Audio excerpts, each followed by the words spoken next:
Mais quand tu as entendu parler de ce hantavirus, qu'est-ce que tu t'es dit? Alors, j'ai ri déjà, j'ai commencé à rire. Et puis, je me suis intéressé au truc et puis j'ai revu les mêmes erreurs de communication qu'à l'époque du virus. Donc, tu sais, tu vois des mecs habillés en cosmonautes, etc. Donc, pour bien nous faire peur, c'est un peu comme à l'époque quand les Chinois filmaient leurs vidéos bidons.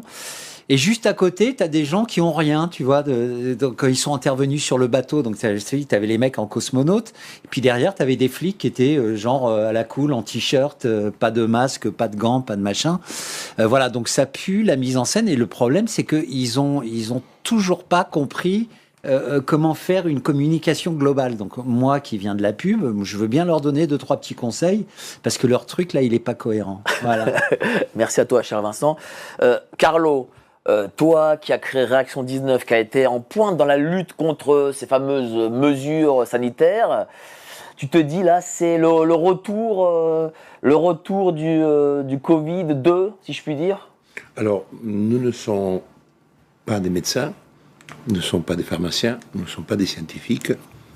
Nous ne devons pas faire comme l'a dit Claude Malhuret, celui qui s'érige en quelques jours chercheur en ARN messager, mais qui ne sait pas la place de sa vésicule biliaire à l'intérieur de son corps. Donc évitons de tomber dans cette panade qui peut être extrêmement dangereuse. Le problème de l'hantavirus, c'est un problème sérieux.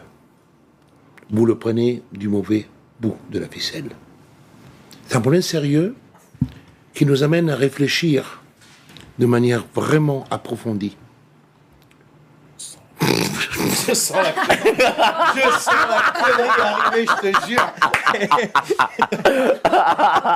Je sentais la connerie. Je voulais pour une fois vraiment être dans la doxa au service. Je te jure. Putain, On a qu'est-ce failli qu'il Je nous cherchais à prépare, moi. Carlo. Je voulais comme quand on plaide quelque chose qu'on ne croit pas et que tout tente.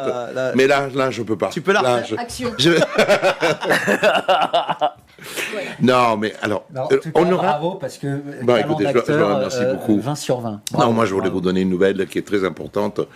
C'est que le virus et les bactéries qui provoquent la maladie la plus importante qui touche depuis des années la France, et notamment lorsque nous étions en train de regarder le Covid, je le rappelle à tout le monde, c'est la diarrhée aiguë.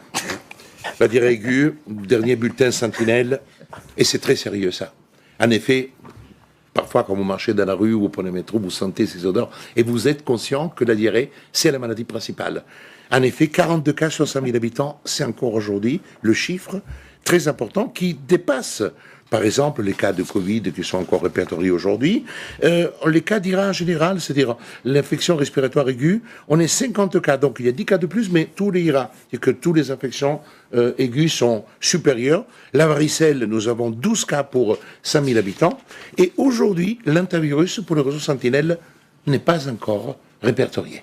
Donc, à l'état actuel des choses, pour le réseau Sentinelle, qui est le premier réseau de base pour la détermination de l'existence d'une épidémie ou d'une pandémie, parce que il faut être précis sur le mot. Aujourd'hui, on ne peut pas parler de épidémie ou de pandémie. Peut-être de pandémie. De pandémie, c'est sûr. Je rappellerai simplement que l'épidémie, il s'agit d'un nombre de cas importants à l'intérieur d'un même pays, de la même population, et qu'une pandémie, c'est quand il y a une pluralité de cas qui touchent avec une évolution exponentielle. C'est la queue de voûte pour déterminer la pandémie. Il faut qu'il y ait plusieurs pays, plusieurs États qui sont touchés ou plusieurs parties de population du monde. Alors, si je peux me permettre de te couper, mon cher Carlo, je crois que l'OMS avait quand même un peu modifié sa définition de la pandémie pour que ça rentre dans les cases au moment du Covid. En réalité, Donc, aujourd'hui... peut-être qu'ils ont encore baissé leurs standards, je ne sais pas. Il n'y a pas... En réalité, le standard numérique n'existe pas. Ce n'est pas un critère qui est admissible.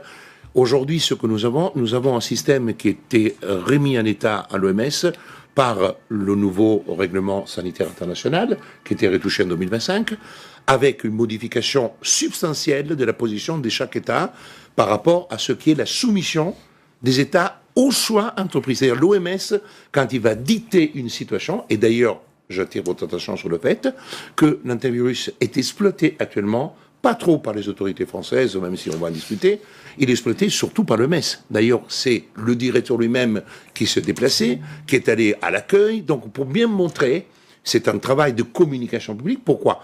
Parce que d'abord, j'appellerai tout le monde qu'il y a une augmentation de 20% du budget.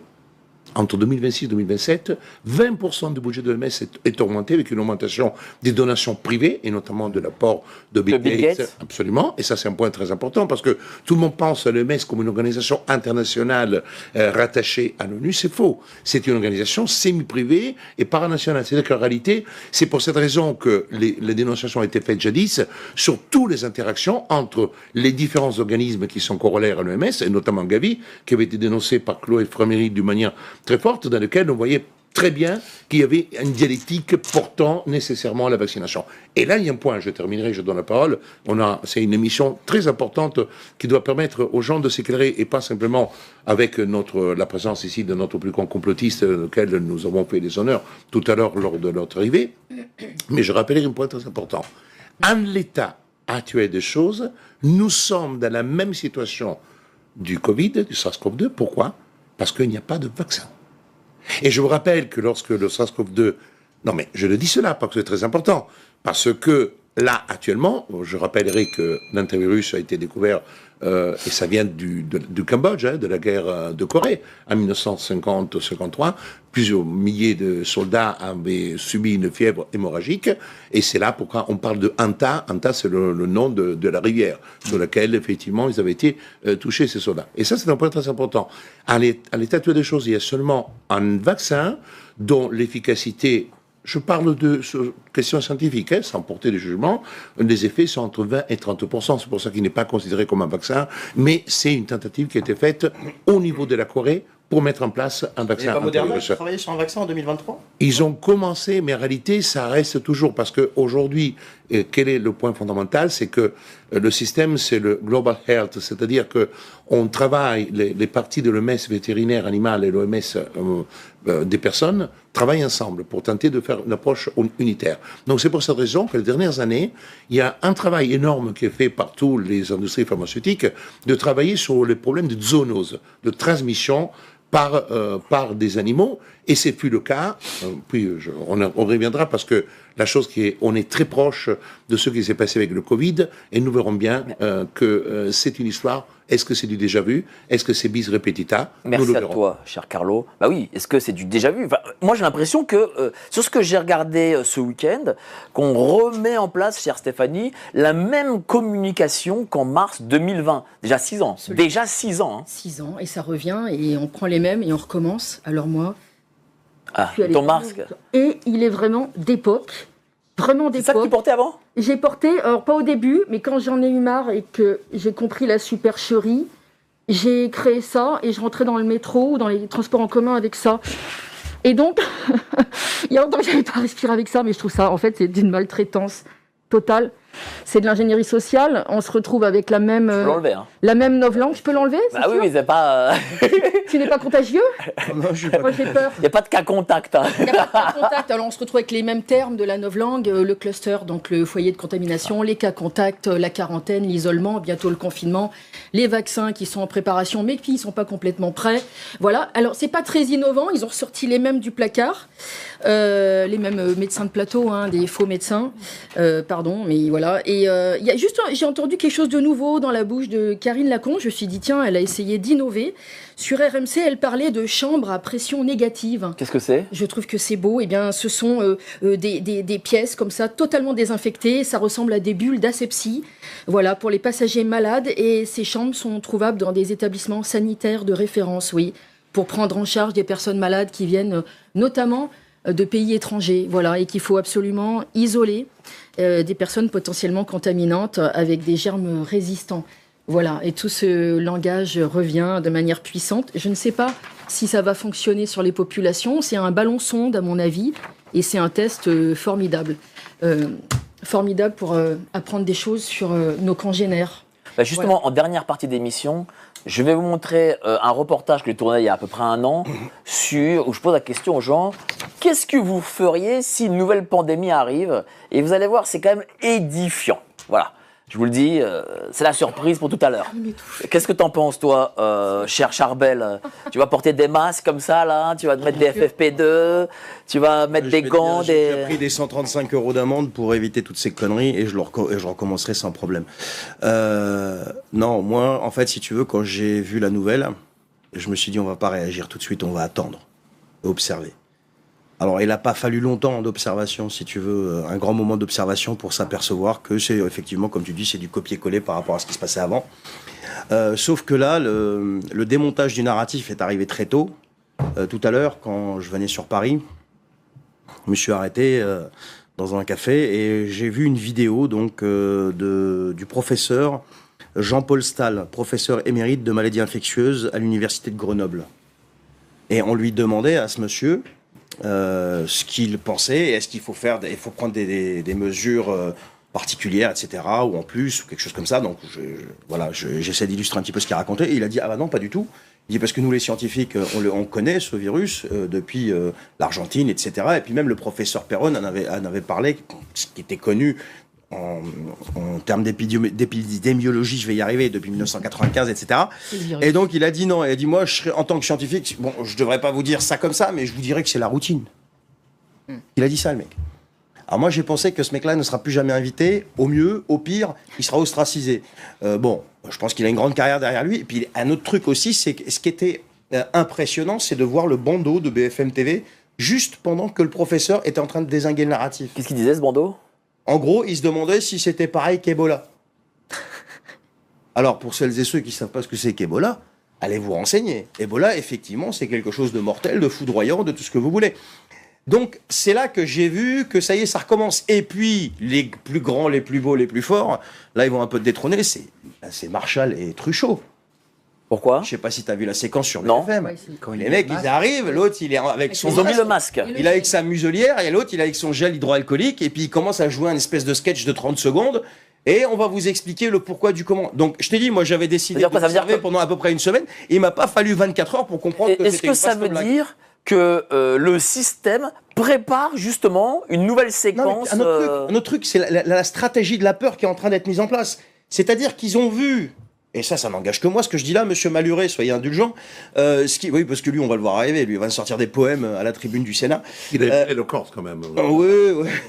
Ils ont vu que les gens, ils ont fini par comprendre que le coco tuait 0,01% des gens infectés, quelque chose comme ça. Et là, ils t'ont sorti un truc qui était quand même assez terrible pour essayer de faire flipper les récalcitrants un petit peu comme nous. C'est 30 à 40% plus mortel que le Covid.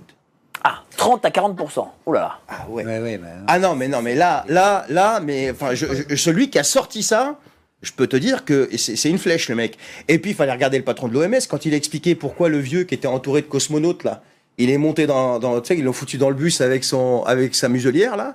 Et le mec, après, il se fait prendre en photo, il enlève le masque, et t'as l'autre, là, qui explique, oui, mais parce que c'est une personne âgée, et des fois, ils confondent, machin. En plus, il l'a pris par un sénile, tu vois. Donc, non, mais quand tu mets tout moi, ça j'ai bout à l'impression. bout, Pourquoi j'ai voulu qu'on parle c'est bizarre. Pourquoi j'ai voulu qu'on parle de ce sujet? Parce que j'ai l'impression qu'il y a un comeback, que justement, ils veulent refaire quelque chose à ce niveau. Ils se disent, oh, peut-être la guerre, ça marche pas assez, on ne contrôle pas assez les gens, l'euro numérique peut-être n'est pas encore prêt, et donc, du coup, il faut qu'on trouve quelque chose. Il n'y a plus de guerre, là, déjà. Oui, il n'y a quasiment plus de guerre. Donc, il faut qu'on trouve quelque chose pour contrôler encore mieux les gens. Toi qui es complotiste comme moi, qu'est-ce que tu en penses? Alors justement, moi j'ai une vision assez complotiste du truc. Donc moi je vois Vas-y, ta vision. une espèce effectivement de ressucé de ce qu'on a vécu. Mais j'ai l'impression qu'ils le font un peu en catastrophe et ils font des petites communications maladroites. Là tout à l'heure, je regardais sur Twitter. Et j'ai vu passer une allocution d'une nana de l'OMS, je sais plus qui c'est, une américaine ou je ne sais quoi, qui disait, bon, on sait pas trop, nana, mais une chose est certaine, l'ivermectine ne marche pas. Ah oui. Voilà, donc on prépare le terrain, c'est pour pas qu'il y ait des Raoult et des mecs qui viennent dire, attendez, si, il y a des traitements qui marchent, etc. Moi, en tout cas, j'ai eu l'extrême honneur de me faire bâcher par Jérôme Marty, Donc Qu'est-ce qu'il a dit? Tu sais que j'ai interviewé Jérôme Marty à une manif. Je sais, j'ai vu. Et il a un peu fui, tu vois, il a un peu fui, tu vois, il a fait genre non mais bon. Moi j'avais fait un tweet en m'adressant à Moderna en leur disant coucou Moderna, c'est vrai que vous avez commencé à travailler sur un vaccin contre le hantavirus 2 ans avant qu'il ne se déclare. Ça vous est venu comment cette idée de bosser sur une maladie qui n'était pas encore sortie? C'est ce qui s'appelle avoir du pif. Bon, enfin un truc très très au bon tweet quoi. Et lui me répond, enfin, il me cite en disant, parce qu'il m'a bloqué, bien sûr, non, mais franchement, ils sont totalement hard, non? Il s'étonne que des laboratoires travaillent sur la recherche de vaccins et des virus pouvant être létaux pour l'homme. Plus ridicule encore, ils n'ont vraisemblablement aucune culture scientifique. Pour eux, ce dont ils n'ont jamais entendu parler n'existait pas. Alors, c'est fascinant. Ça étalonne bien leur avis sur la Covid. Bon, voilà. Et du coup, le Jérôme, merci encore. Je réitère mon invitation à dîner mercredi soir avec plein de copains. Donc, si tu veux, tu es le bienvenu. Voilà. Un dîner de con, hein. Voilà. C'est Jacques Villeray, quoi, de ton dîner. Non. Tiens, on va montrer un tweet et je vais le faire commenter par notre ami Carlo. Regarde ce tweet. Flash, le gouvernement prend dès ce soir un décret pour mettre en place des mesures d'isolement à l'égard des cas contacts de l'hantavirus, annonce Sébastien Lecornu. Alors, je vais être... Mais qu'est-ce que tu en penses, ça? Justement, cette mesure, juridiquement... Il faut travailler sur les actes, parce que sinon, on fait du journalisme à la Parisien en disant, voilà le décret qui atteste que nous sommes dans une situation grave, parce qu'on prend un décret. Alors, je vous assure tout de suite, il faut travailler les actes. C'est ce qui a été la caractéristique de mon cheminement, quand j'ai fondé REC 119, c'est de travailler les actes et de trouver dans les actes des réponses. Et les réponses, nous les avons. Alors, je peux vous dire autre chose, que l'arrêté a été rédigé d'une certaine manière. Il y a un arrêté, le premier qui a été fait, c'est l'arrêté du 9 mai 2026. Et ensuite, vous avez le décret du 10 mai. C'est drôle parce que vous avez un arrêté. Or, l'arrêté, écoutez bien, c'est vraiment une petite technique. Vu le Code de la santé publique, notamment ces articles L3131 petit trait 1, L3131 12, etc. Or, 3131 petit trait 1 a été créé et forgé par la fameuse loi du 23 mars 2020, qui a introduit dans le Code de la santé publique l'état d'urgence sanitaire qui n'existait pas.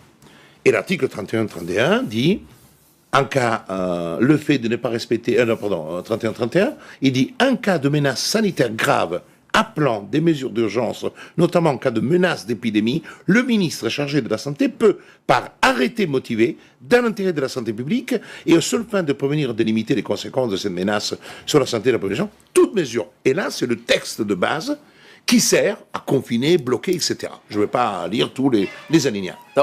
Tu peux le montrer quand même? Je vais le montrer. Voilà, montre-le. Voilà, tout est là. Voilà, il faut le lire, mais c'est très important. Où est-ce qu'on peut trouver ce texte? Il suffit d'aller sur la J-France. D'accord. Mais la chose importante est la suivante, c'est que l'arrêté, dans la hiérarchie des normes, il y a une pyramide. Okay, il y a la Constitution, les traités, ensuite les lois organiques, ensuite les lois, ensuite vous avez des décrets pris en Conseil d'État, des décrets pris en Conseil des ministres, des décrets simples, ensuite vous avez des arrêtés des ministres. Et l'arrêté vise, ça c'est un point très important, vise l'état d'urgence sanitaire de l'article L3131 petit trait 1.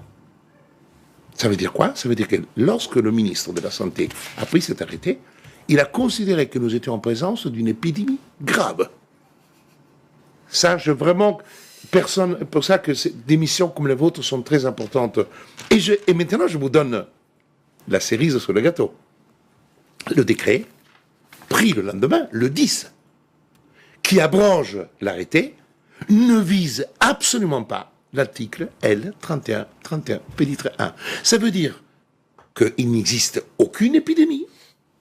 Et en réalité, ce décret est totalement illégal parce que déconnecté,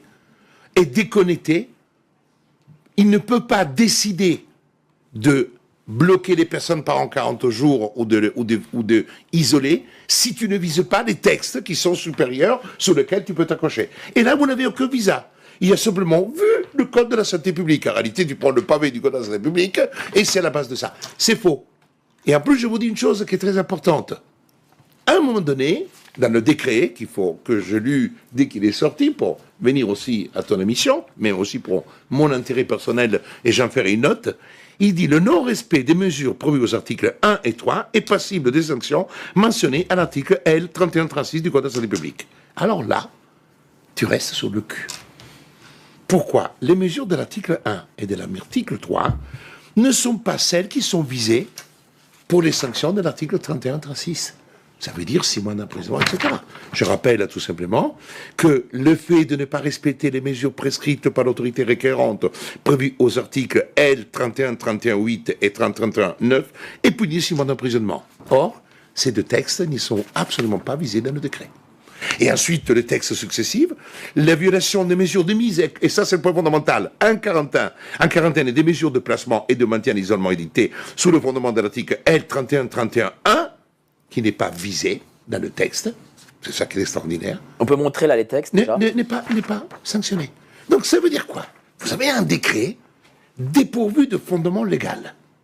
Un décret qui ne peut entreprendre aucune sanction parce que il y a, pour sanctionner en matière pénale, il y a ce qu'on appelle un principe de légalité. Le principe de légalité, c'est dans les textes, rien que les textes. Ça veut dire que tu me fais une amende parce que je suis qu'à contact, je suis sorti, je te le conteste en 3 secondes chrono parce qu'il n'y a pas le principe de légalité qui permet de tenir la route. Il ne suffit pas de dire, si tu sors de confinement, quel est le texte qui l'impose, quel est le texte qui te donne le pouvoir.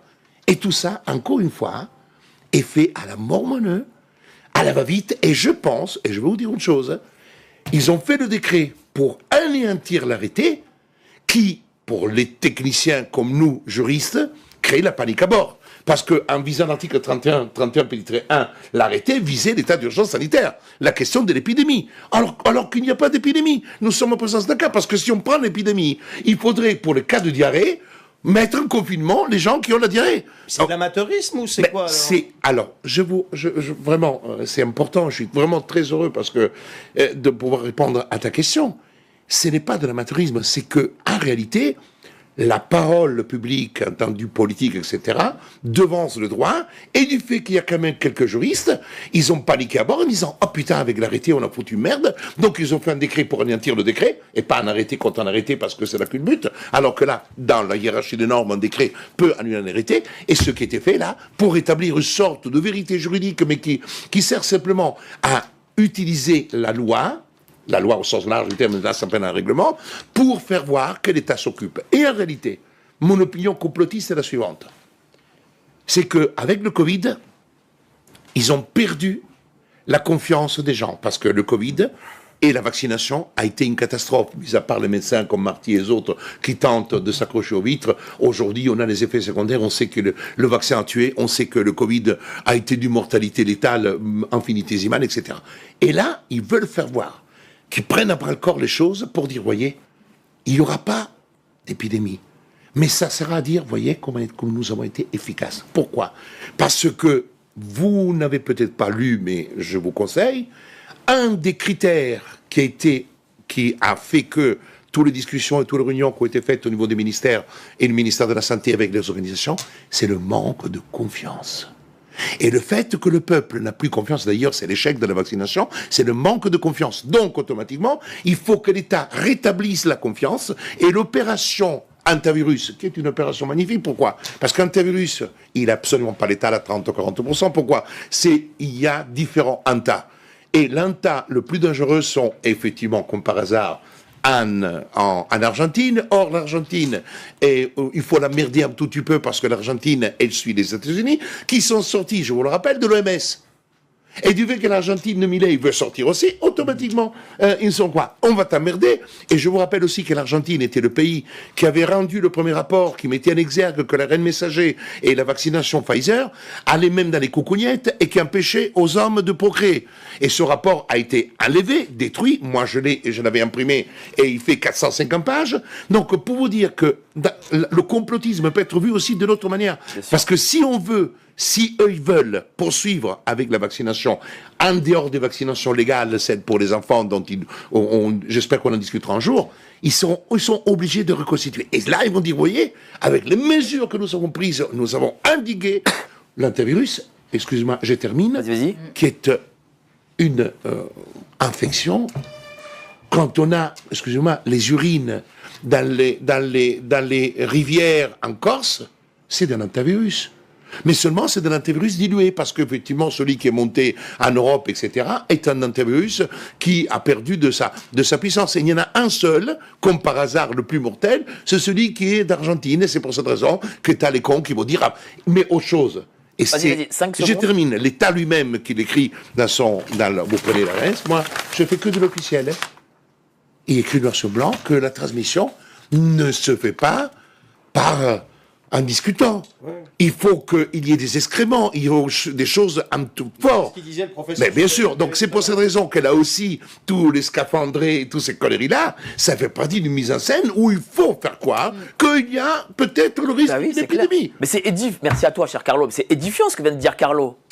Ah oui, c'est édifiant, c'est peut-être une opération d'enfumage, un mensonge dans le mensonge pour essayer de réhabiliter le vaccin, de réhabiliter la vaccination et le rôle de l'État, protecteur. Parce que du fait qu'aujourd'hui nous avons remis en cause tout ça à travers tout ce qui se passe, et on a vu, et on le sait, aujourd'hui la question, je rappellerai tout simplement que contrairement à ce qui était raconté, le nombre de personnes vaccinées, sans compter les faux vaccins et tout le reste, c'est autour de 30% en France. C'est un niveau, ce n'est pas 10%, 15%. Ce sont 30% de personnes qui n'ont pas fait. Et aujourd'hui, vous demandez aux gens qui ont fait la vaccination. J'ai rencontré une personne aujourd'hui qui m'a dit, vacciné 2 fois, j'ai eu le Covid 8 fois. Je vous le jure. Je demande de la tester. On a le cas de notre ami Machin, la femme de Marc, etc. etc. Michel Russo, c'est sa fille. Les associations de victimes, elles sont assez nombreuses. Oui, mais le problème qui se pose, excusez-moi, c'est qu'on a ces associations de victimes et ces collectifs. Le problème, c'est que nous avons Marc Doyer qui se bat pour Morissette. Oui. Nous avons quelqu'un qui fait sa procédure individuelle contre la machine de guerre. Moi, j'ai été dans une procédure avec les avocats de Pfizer. C'est une armada. Oui. Ils sont puissants. Ils peuvent jouer, ils ont tout l'argent pour payer tous les avocats les plus puissants de France. Alors que quand tu prends un Marc Doyer seul pour Morissette, mais les collectifs. Je prends le collectif Ouais Mon Cycle que j'avais invité, etc., où il y a 500 ou 600 femmes qui sont inscrites dans ce collectif, qui ont eu des règlements menstruels, qui ont eu vraiment des choses gravissimes, des pertes. Ils sont où les actions? Aucune action n'était entreprise. Ah bon? Non, aucune action. Aujourd'hui, il n'existe pas. Moi, en dehors un peu de mon rôle, j'ai voulu mettre en place une action. J'ai eu 50 dossiers. À la fin, il y a 5 dossiers. J'ai dit non, je ne ferai pas. C'est déjà quelque chose que je voulais faire. Aller voir les collectifs, mais les collectifs ne font pas d'action. Je dis, moi, je ne fais pas une action pour 5 personnes. Parce que pour 5 personnes, je suis ridicule. Si vous voulez que les choses soient faites d'une manière convenable, il faut qu'il y ait des centaines de personnes qui ont eu des effets secondaires du plus petit au plus grave, qui se réunissent. Mais ces collectifs, je ne sais pas à quoi ils jouent, je ne sais pas si pour faire leur petite sous-soupe, récolter de l'argent et ensuite faire des dîners ou faire des réunions psychiatriques ou psychologiques, mais pas d'action. Et si vous ne faites pas d'action, on n'aura pas. Et Margot, des actions individuelles. Mais des actions individuelles, oui, mais les actions individuelles n'aboutiront pas. Il y en a qui portent plainte, il y en a qui ont pris un avocat. Mais est-ce que c'est au nom du collectif ou pas? Non, c'est pas collectif. Il n'y a pas d'action collective. Mais comment ça se fait? Est-ce que vous savez pourquoi il n'y a pas d'action collective? Moi, je connais Où est mon cycle. Moi, je les connais, m'ont l'air sérieuses. Donc, je ne comprends pas. J'apprends que justement, il n'y a pas d'action. Il n'y a pas d'action qui a été entreprise. Mais comment on peut l'expliquer? On peut l'expliquer. En réalité, il y a 3 choses, selon moi, qui sont extrêmement importantes. Là aussi, nous avons un morcellement monstrueux. Parce que d'abord, on a des effets... le but, c'est pas de critiquer les OM cycle, etc. Pas du tout, je ne critique pas. Qui ont fait quand même leur travail. Mais je l'ai invité, mais moi je dis, je ne parle pas de Carlo Brusa en tant qu'avocat, je parle d'un spectateur qui dit, moi je ne traite pas, moi je me suis battu pour que les gens ne se vaccinent pas. Mais donc, où les effets secondaires, et beaucoup d'adhérents sont dévaccinés dans Réaction 19. Mais mon rôle, c'est pas d'aller faire des procès en tant qu'avocat, oui. Mais aujourd'hui, aller en tant qu'avocat pour 5 personnes, quand on dit qu'il y a des milliers, quand tu prends Alexandre Rion-Code, dans son livre, elle parle de 122 000 cas. Mais beaucoup ont fait leur demande d'indemnisation qui n'aboutit pas. Hein, l'ONIAM, n'oublions que c'est une machine à détruire et pas une machine à répandre. Donc tout est comme ça. Mais alors, moi, je n'arrive pas à comprendre pourquoi ce retour-là de cette fameuse pandémie. Pourquoi est-ce que le système prépare quelque chose? Vous, d'abord à toi et après... Moi, je suis assez d'accord avec Carlo. Ça peut être une machine pour blanchir ce qui s'est passé pendant le Covid et pour essayer de réinstaurer absolument... De faire oublier tout ça, peut-être. Faire oublier tout ça. Donc là, ça passe par la première étape de la peur, voilà, avec les mêmes acteurs. Stéphanie Rist, ministre de la Santé, était membre du conseil scientifique, entre guillemets, du Covid. J'ai vu récemment sur France Inter le professeur Arnaud Fontanet, qui est rhumatologue, formé à l'épidémiologie, et qui effectivement a comparé ce vaccin, pardon, le lapsus, ce virus, soi-disant virus, à Ebola, sachant qu'Ebola, c'est un taux de létalité, c'est-à-dire le nombre de décès sur le nombre de personnes infectées, c'est un taux de létalité proche de 90%, enfin c'est très élevé, et il n'y a aucune preuve, ils avancent des choses sans faire la moindre preuve, et effectivement, on peut se demander pourquoi cette opération d'après toi repetita. Mais je trouve que la piste de Carlo est intéressante, parce qu'effectivement, récemment, ils ont annoncé une baisse de confiance en la vaccination de la France, des Français, et je pense que ça leur pose un problème à la fois économique, voire plus qu'économique. Voilà, je pense que ça peut être ça, effectivement. Et un ballon sonde pour voir jusqu'où les populations seront prêtes à se soumettre à des mesures, à un argent peut-être... un argent numérique, à un crédit social européen, etc. C'est un ballon sonde, c'est un baromètre. Merci à toi. Cher Charbel, moi on a l'impression que dorénavant tout est séquencé. La guerre, la séquence de la guerre, séquence, je sais pas moi, carburant, séquence insécurité, émeute, j'en sais rien, ou budget. Et là j'ai l'impression qu'on va rentrer dans quelque chose de nouveau, nouvelle séquence encore. D'après toi, c'est quoi? Comme le dit Stéphanie, il lance des ballons sondes. Alors moi, je vais pas parler de ballons sondes, je vais parler d'autre chose. Moi, je vais essayer de prendre un petit peu de hauteur. Vas-y. Tu es dans un pays qui compte 15,4% de sa population en dessous du seuil de pauvreté. Tu es dans un pays où les gilets jaunes ont démarré pour 1,40, 1,50 le litre de gasoil. Aujourd'hui, on est à entre 2 et 3 euros, allez, en moyenne. Voilà. Tu es dans un pays où tu as un président de la République qui a une popularité qui est en dessous de ras des pâquerettes. Et quand la maison brûle chez lui, il trouve le moyen toujours d'être en visite à l'étranger. Tu es dans un pays où la plupart des gens aujourd'hui, de la classe moyenne, le 5, le 10, le 15 du mois, c'est déjà chez eux la fin du mois. On est dans un pays qui a, en fait, si tu veux, un système, une société qui a un magma sous les pieds, là. Qui a un magma sous les pieds. Et il y a 2027 qui approche. Je ne sais pas si vous avez remarqué que les affaires judiciaires commencent à sortir pour 2027. On nous a sorti Jordan Bardella, on essaye un petit peu de titiller peut-être l'affaire que Mélenchon avec l'histoire des assistants parlementaires, je sais pas, ça va peut-être ressortir. On nous a sorti une espèce de vieille affaire pourrie, là, Édouard Philippe, pour montrer qu'il est injusticiable comme les autres, en se foutant bien de notre gueule. Et à côté de ça, si tu veux, le pouvoir aujourd'hui, je pense qu'il est en perte de vitesse. Alors il y a peut-être aussi pour crédibiliser leur gestion de la crise du Covid, mais moi je pense qu'il n'y a pas que ça. Je pense que à Hormuz, là, ça continue et ça va de pire en pire. Je ne sais pas si les gens ils sont au courant, mais BFM n'en parle pas beaucoup. Dis-nous.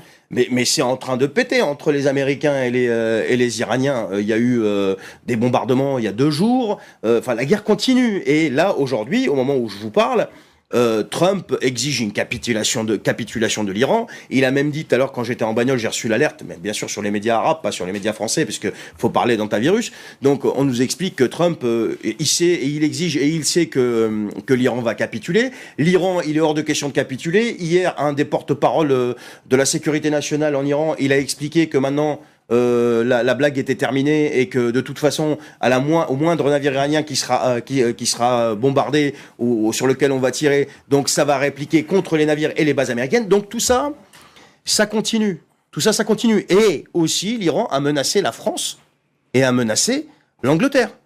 L'Iran a menacé la France. Regardez, tiens, il y a 2 semaines, 3 semaines de ça, je ne sais plus qui m'a dit, oui, Macron réagit bien sur l'Iran, il refuse d'aller. Non, rien du tout. J'ai pas dit que c'était toi. J'ai dit que quelqu'un m'avait dit ça. Et il refuse d'aller en Iran, d'envoyer le Charles de Gaulle, machin.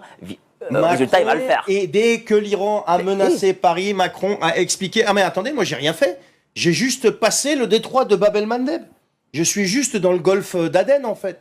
Tu vois, non, mais vous inquiétez pas, madame, monsieur, Iran, ne me tapez surtout pas dessus, parce que j'ai que Charles de Gaulle et j'ai mes militaires, et vu que ma popularité est des pâquerettes, je vais me faire déglinguer chez moi. Donc quand je vous dis tout ça, c'est pas pour reparler de l'Iran. Vas-y. Mais quoi de mieux que de vous balancer cette histoire. Du moins, je dis pas qu'elle est pas vraie. Oui, mais ça c'est mondial, ça c'est pas que français. Non, je te parle de ce qui se passe en France, du narratif français, je parle pas mondial. Pour toi, c'est diversion. Quoi de mieux que d'amplifier, je veux pas dire balancer, mais amplifier ce système pour détourner l'attention. Mais c'est toujours comme ça avec la Macronie, ça fait 9 ans qu'on les pratique. À chaque crise, eh bien, ils s'en servent, ils la déforment, ils l'amplifient pour justement cacher leur échec. Et à chaque fois, je termine, ils ont le don de faire passer un échec pour un succès, et ils balancent tous les toutous médiatiques mainstream pour le faire gober à la population. Merci.